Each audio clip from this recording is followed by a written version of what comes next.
l'introduzione del Green Pass da parte del governo è corsa in Veneto alla prenotazione dei vaccini. Di assalto alla diligenza parla lo stesso presidente Zaia. Solo oggi 20.000 prenotazioni. Congelati per il momento gli atti di sospensione degli operatori sociosanitari Novax. Troppo alto, dice il presidente Zaia, il rischio di stop dell'attività negli ospedali. 2 ragazzi sono stati ricoverati nella notte a Belluno per Covid, uno ha 27 anni, l'altro 28. L'attenzione deve rimanere massima, dicono dall'USL 1 Dolomiti. Via libera al Green Pass, ma le discoteche restano ancora chiuse, uno stop che mette in ginocchio il comparto. I gestori sono pronti a chiedere i danni al governo, così moriamo. A 17 anni aggrediscono senza motivo un ragazzo all'esterno di una birreria, vengono denunciati e affidati ai genitori. Violenza gratuita in centro a Padova, protagonisti in negativo 2 minorenni. A poche ore dall'ennesima predazione in altopiano, i lupi sono tornati per finire il loro pasto a Malgamazzi inferiori e il gestore della struttura lancia un avvertimento sul futuro della montagna. La cerimonia di apertura senza pubblico ha dato inizio ai Giochi Olimpici, diversi veneti in gara a Tokyo, in un'edizione unica e complessa. Dal CONI di Venezia un augurio speciale ai propri atleti.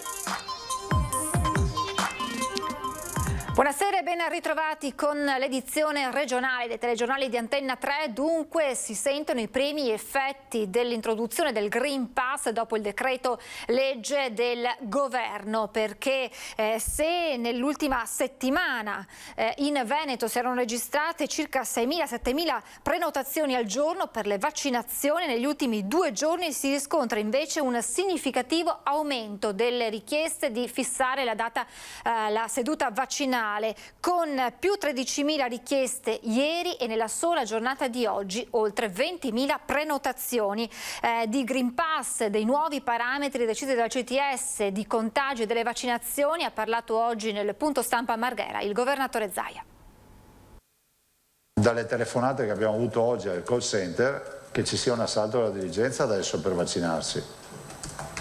Questo ve lo posso confermare. A poche ore dal decreto legge che introduce l'obbligatorietà del Green Pass dal 6 agosto per bar e ristoranti al chiuso, palestre, piscine, musei, cinema, impianti termali e parchi di divertimento, si vedono già i primi effetti. Come è accaduto in Francia, anche in Veneto è boom di richieste da parte dei cittadini per prenotare la seduta vaccinale. E a proposito di carta verde modello francese, penso che non sia applicabile, spiega Zaia, perché introduce in maniera lapidaria l'obbligo vaccinale. Credo che si sia condiviso tutto il fatto che un utilizzo più allargato del Green Pass fosse qualcosa di sostenibile. Prendo atto che è stato esteso in maniera importante. Allora, davanti a questo, il tema che va posto è un altro. Ai cittadini siamo in grado di garantire i vaccini? A me sembra che ne manchino vaccini. Per quanto riguarda le vaccinazioni, al momento il 62,4% dei veneti è immunizzato o ha prenotato il vaccino, con l'obiettivo di raggiungere l'82% ad ottobre, con 200.000 dosi disponibili da qui a settembre. Intanto sono 300 i turisti che hanno chiesto di essere vaccinati in Veneto durante le loro vacanze e domani ad Auronzo, dove la squadra della Lazio sta affrontando il ritiro pre-campionato, su richiesta del presidente Lotito i giocatori verranno sottoposti all'inoculazione. L'importanza della vaccinazione sta nei numeri che arrivano da un monitoraggio negli ultimi giorni su 160 pazienti colpiti da variante Delta e movimentati nei nostri ospedali. Su 160 pazienti che abbiamo valutato, ricoverati, allora vi do solo, i non vaccinati erano 144. I vaccinati con una dose 16, con 2 dosi 0. La variante Delta è al momento quella predominante. Su 280 sequenziazioni, 226 sono risultate positive a questa mutazione e solo 22 alla Alfa. Questo spiega l'aumento dei contagi, con un più 150% di positivi in Veneto in una settimana. Si tratta soprattutto di ragazzi asintomatici, ma che rischiano, ricorda Zaia, di incrociare familiari o conoscenti non vaccinati. Che questa nuova curva di contagio crescerà ancora.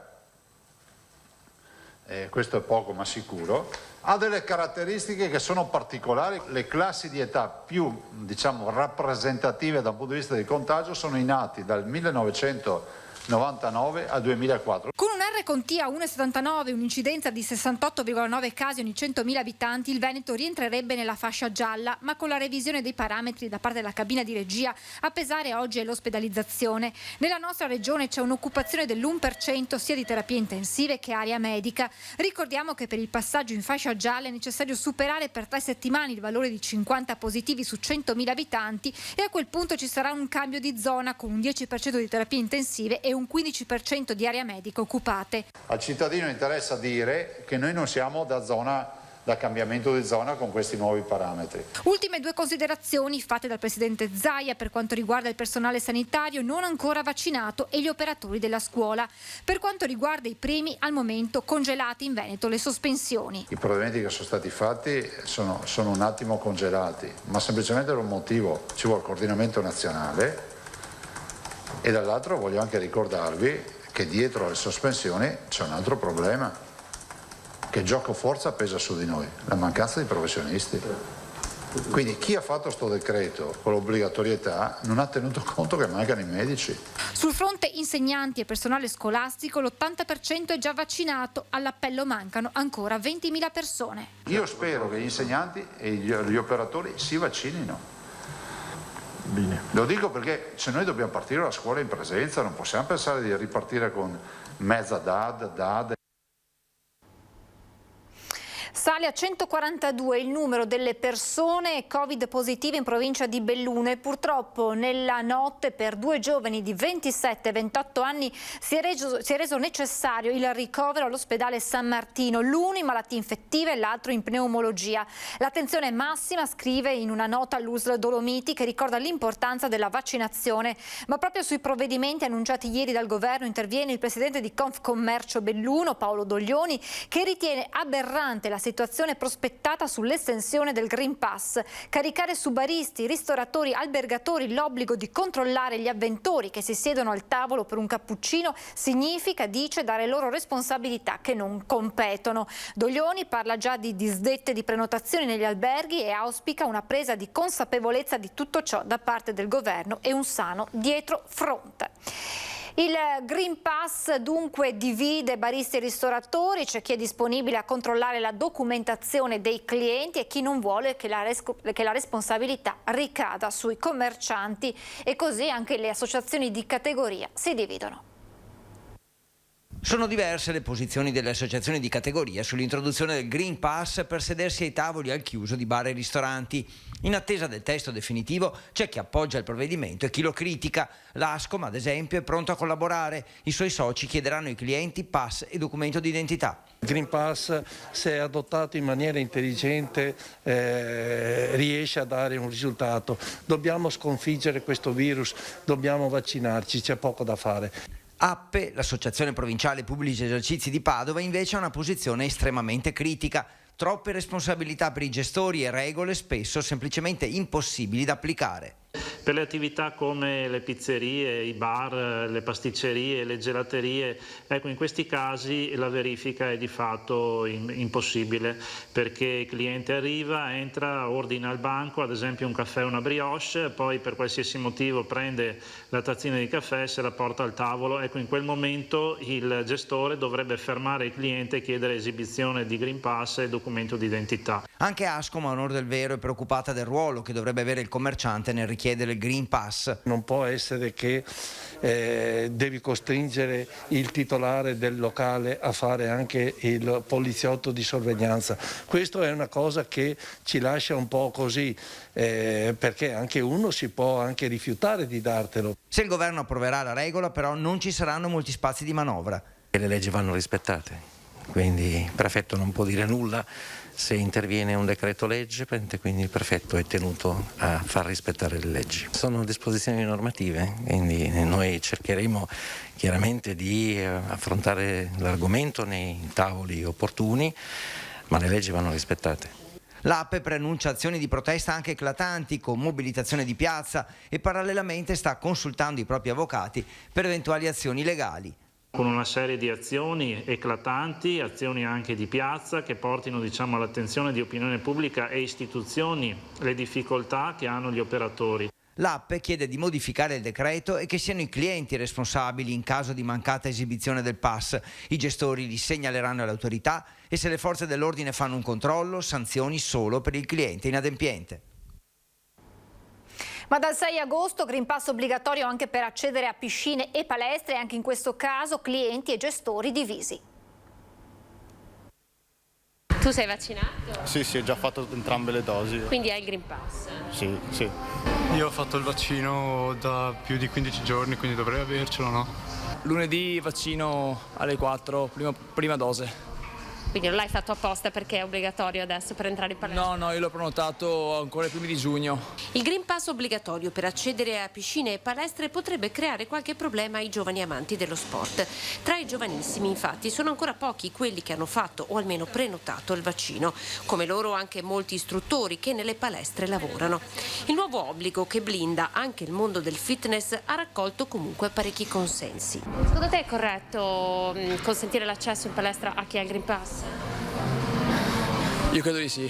È giusto e anche è un incentivo per vaccinarsi di più. Comunque ritenevo fosse importante farselo già da prima, comunque ritengo che a questo punto è uno strumento indispensabile. Chi non è vaccinato, anche per scelta, invece preferisce proprio non commentare, ma il disappunto è evidente. Luca Lucchetta, titolare del centro Stile Libero di Preganziol, che insieme offre servizi di fitness ma anche piscina, spiega il sentimento comune della categoria. Ci mette un po' in difficoltà perché i tempi sono stretti e bisogna organizzarsi velocemente per controllare le carte in regola di tutte le persone, e ci mette anche in difficoltà perché ci fa fare il lavoro che probabilmente qualcuno doveva fare qualcun altro, cioè rendere praticamente un po' più obbligatorio il vaccino e ci espone quindi a discussioni con le persone. La maggior parte degli adulti ha il Green Pass e alcuni sono indecisi su cosa fare. Il problema grosso è sui giovani, i bambini dai 12 anni in su fino ai 18, c'è una grossa percentuale che non ha ancora pensato cosa fare con il vaccino. Dunque dal 6 agosto avete capito, Green Pass obbligatorio per accedere a diverse attività, e allora sentiamo che cosa ne pensano i cittadini. Green Pass obbligatorio diventa realtà. Il governo ha approvato il decreto. Dal 6 agosto tutte le persone a partire dai 12 anni dovranno mostrarlo per poter accedere ad alcune attività, dai ristoranti, bar, non al bancone o all'aperto, alle palestre, piscine e agli eventi, per assistere o partecipare a competizioni sportive, spettacoli all'aperto, fiere e congressi, e poi ancora per accedere a cinema e teatri, centri termali, parchi divertimento e sale gioco. Basterà però, per poter avere il Green Pass, una sola dose di vaccino o un tampone negativo entro le 48 ore o con certificazione di fine malattia nei 6 mesi precedenti. Molti i vicentini favorevoli alla decisione del governo. Sicuramente è un bene, perché a livello di Covid è un aiuto, e se no ovviamente non usciamo più. A parer mio non c'è altra via d'uscita. E con questi casi che sono successi con la variante Delta sia importante avere molte sicurezze comunque. Quindi sì, per il Green Pass allora? Sì, credo di sì. Sono molto favorevole al Green Pass, anzi io sono vaccinato e tutto, e quindi penso che sia giusto per tutti. Ce l'ho in tasca, l'ho scaricato tutto, sono d'accordo su utilizzarlo, è anche l'obbligo di utilizzarlo. Quindi anche andare al ristorante non stare, ovviamente al chiuso. Ma un po' eccessivo, comunque certo, per salvaguardare tutti gli altri. Non manca però chi invece continua ad essere contrario all'idea. Non sono d'accordo. Perché? Sta distruggendo quel poco di lavoro che era ricominciato. È completamente anticostituzionale, è la fine di tutte le nostre libertà. Non si può vivere in questo modo perché non è legale, è anticostituzionale. Trovo che sia discriminatorio per chi decide, per vari motivi può decidere di non volerlo fare. E sul piede di guerra le discoteche, dopo il decreto legge di ieri, che al momento non prevede una riapertura di queste attività, pronti a chiedere i danni al governo, assicurano i gestori. Oltre ai risarcimenti sta per partire una richiesta danni vera e propria da parte del nostro sindacato che a giorni presenteremo al governo. Le discoteche pronte a dare battaglia dopo essere rimaste fuori dall'ultimo decreto legge che introduce il Green Pass per diversi locali al chiuso. Al momento dunque queste attività rimangono ferme e all'orizzonte non c'è per ora una data della possibile riapertura. Gli avvocati del nostro sindacato si stanno adoperando in queste ore per formulare appunto una richiesta danni ben precisa. In quanto i ristori, va bene, sono doverosi e li attendiamo da tanto tempo. Venerandi ricorda come prima si fosse parlato di una ripresa delle discoteche il 1 luglio, data poi spostata al 10 dello stesso mese, e sottolinea ancora come il CTS avesse recepito il protocollo presentato proprio dal SILB che prevedeva l'accesso ai locali con Green Pass, tampone o dopo guarigione dal Covid. Alla fine è arrivata la doccia fredda di ieri. Chiaramente, come potete ben capire, è incomprensibile questo atteggiamento. È stato dato la possibilità a tante attività di esercitare con questo strumento Green Pass, che ripeto siamo stati i primi a proporlo, oltre ad aversi anche messo a disposizione per poter diventare dei centri vaccinali, piuttosto che anche campagne pubblicitarie in favore appunto della vaccinazione. Sicuramente eravamo degli strumenti, e lo siamo ancora, degli strumenti molto importanti per stimolare i giovani a vaccinarsi. Questo forse il ministro Speranza non l'ha ancora capito. Il SILB non esclude nelle prossime settimane manifestazioni di piazza con qualche atto simbolico. Daremo, se va avanti così, le chiavi al signor Draghi e Speranza e poi la gente la faranno divertire loro. Siamo alla cronaca, iniziamo con gli sviluppi sull'omicidio di Maria Spadini, l'80enne trovata morta mercoledì scorso nella sua abitazione di Bovolone nel Veronese con 2 coltelli conficcati nella schiena. Il figlio, 52enne, principale sospettato del delitto, ha confessato di aver ucciso la madre. L'uomo, che nel primo interrogatorio davanti al PM si era avvalso della facoltà di non rispondere, ha invece ammesso le proprie responsabilità nel corso dell'interrogatorio di garanzia oggi con il GIP Marzio Bruno Guido Rizzi, che ha quindi confermato la custodia cautelare in carcere. E restiamo nel Veronese con una tragedia che si è consumata a San Bonifacio. Dalle prime informazioni raccolte, una persona ha perso la vita in un incidente all'interno di sulla Porcilana, 2 auto si sono scontrate per cause in corso di accertamento nel territorio sanbonifacese. Uno dei conducenti è morto e l'altro è ferito in modo grave. Sul posto sono intervenuti i vigili del fuoco che hanno estratto gli automobilisti dalle vetture distrutte. La polizia stradale e gli operatori sanitari del 118 hanno invece dovuto constatare purtroppo il decesso della persona e stabilizzare il ferito prima di trasportarlo con l'elicottero di Verona Emergenza all'ospedale di Borgo Trento. Adesso un episodio di violenza in centro a Padova, un giovane aggredito da 2 diciassettenni che poi hanno minacciato i carabinieri. A 17 anni aggrediscono senza motivo un ragazzo all'esterno di una birreria, vengono denunciati e affidati ai genitori. Violenza gratuita in centro a Padova, protagonisti in negativo 2 diciassettenni, entrambi italiani di origine marocchine, uno residente in città e l'altro nella bassa padovana, già noti alle forze dell'ordine. L'accusa è di lesioni personali, minacce e resistenza a pubblico ufficiale. I 2, senza alcuna ragione, secondo la ricostruzione dei carabinieri di Pionca di Vigonza, intervenuti sul posto, hanno minacciato e aggredito un 23enne di origini cinesi, spruzzando poi durante la fuga uno spray al peperoncino contro alcuni passanti che erano intervenuti in difesa della vittima. I 2 hanno fatto perdere le loro tracce, ma poco dopo sono stati rintracciati dai carabinieri. In caserma, durante le pratiche di identificazione, hanno ripetutamente minacciato i militari. Al termine delle operazioni sono stati affidati ai genitori. Rifiuto selvaggio a Vicenza, continuano le sanzioni da parte dell'amministrazione, in 2 mesi elevate 27 multe.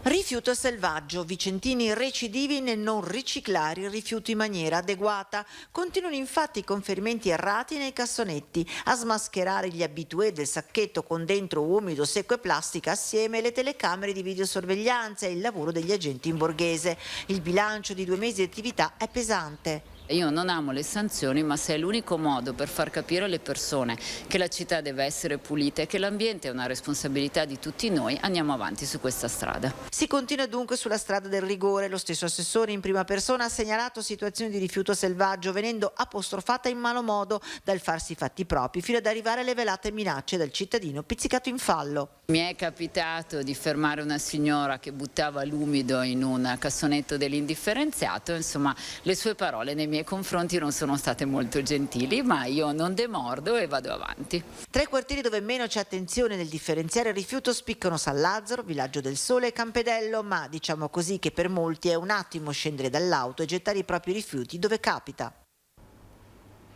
Per i magistrati di Siena non ci sono responsabilità dell'autista del camion coinvolto nell'incidente che ha visto ferito in modo grave Alex Zanardi.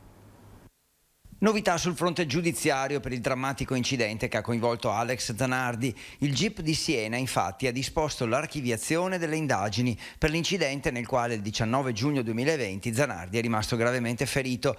La notizia è riportata oggi dalla Nazione. Unico indagato nell'inchiesta era il conducente del camion contro cui andò a urtare l'ex campione di Formula 1. La decisione del GIP arriva dopo 2 mesi dall'udienza che si era svolta il 26 maggio. La Procura di Siena, sulla base anche di una consulenza tecnica, aveva chiesto al GIP l'archiviazione non avendo ravvisato alcun nesso tra la condotta tenuta dall'autista alla guida dell'autoarticolato e l'incidente stradale. All'archiviazione si era invece opposta la famiglia dell'ex pilota, che al GIP aveva chiesto ulteriori accertamenti, sostenendo che il parziale superamento della linea di mezzeria da parte dell'autoarticolato avrebbe determinato la manovra di sterzo a destra di Zanardi, dalla quale sarebbe poi conseguita la perdita di controllo. In 16 pagine il GIP Ilaria Cornetti invece ha poi accolto la richiesta della Procura. I furbetti delle seconde case finiscono nel mirino della Guardia di Finanza dell'Altopiano. Affitti turistici non registrati all'Agenzia delle Entrate per un'omessa dichiarazione di €500.000. I furbetti delle seconde case dell'altopiano dei 7 comuni sono finiti nel mirino della Guardia di Finanza asiaghese, che ha piazzato una seconda spallata in zona con il seguito dell'operazione Alto Locati, partita qualche mese fa per fare luce sulla situazione legata agli affitti turistici nella montagna vicentina. In sostanza, numerosi proprietari di immobili destinati alla locazione di breve termine in altopiano non registravano i contratti come previsto dalla normativa e potevano così evitare di pagare le tasse sugli affitti. L'importo non sottoposto a tassazione è di €500.000, già oggetto di recupero dopo l'inchiesta delle Fiamme Gialle.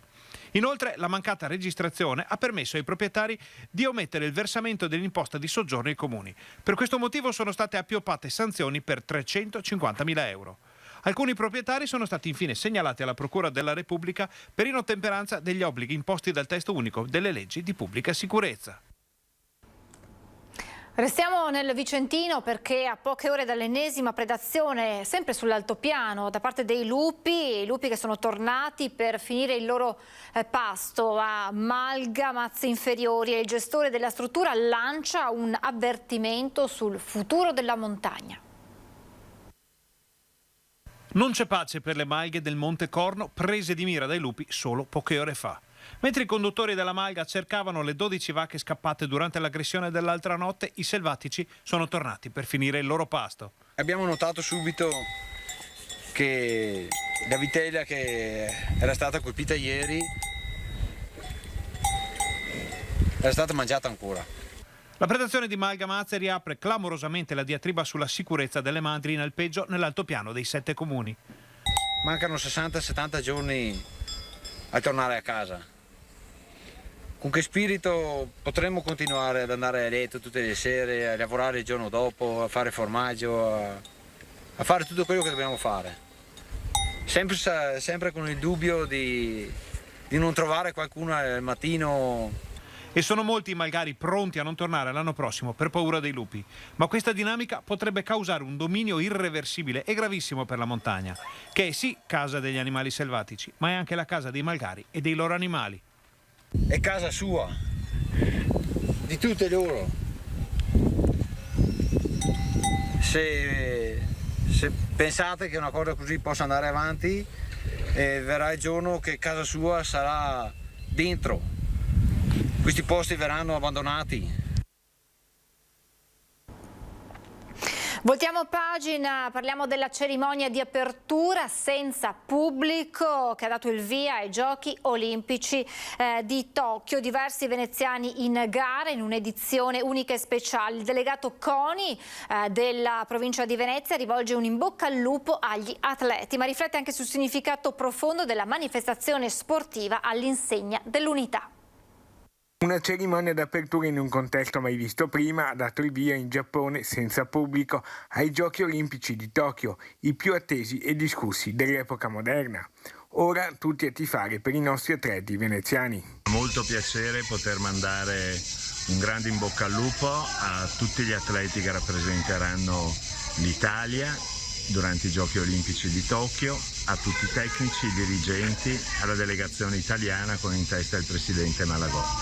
Un particolare in bocca al lupo agli atleti nati a Venezia, che sono Federica Pellegrini, Silvia Zennaro, Giovanna Epis, Erika Cipressa, Francesco Lamon e Mattia Busato, che è qualificato nel karate e può puntare al podio. Ci sono poi anche i campioni che militano in società lagunari come gli azzurri dell'Italbasket, i giocatori dell'Umana Reyer, Stefano Tonut e Michele Vitali. Becca Borga, Elisa Molinarolo, abbiamo i due atleti della Reyer, Michele Vitali e Stefano Tonut, e nella ginnastica ritmica nata in Moldavia, ma prima società di crescita che l'ha portata alla nazionale, Mongurean. Il delegato provinciale del CONI per Venezia Massimo Zanotto sottolinea però soprattutto il messaggio dei Giochi Olimpici, ancor più importante ora in un momento storico di pandemia.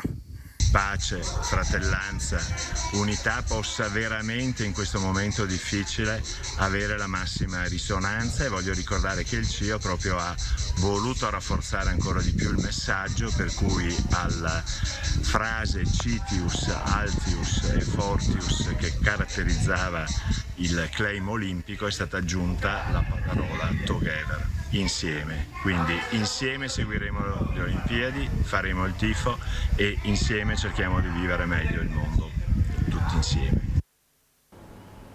Quindi un in bocca al lupo a tutti gli atleti italiani e veneti in gara a Tokyo. È tutto, vi lascio le previsioni meteo, grazie per essere stati con noi e buona serata.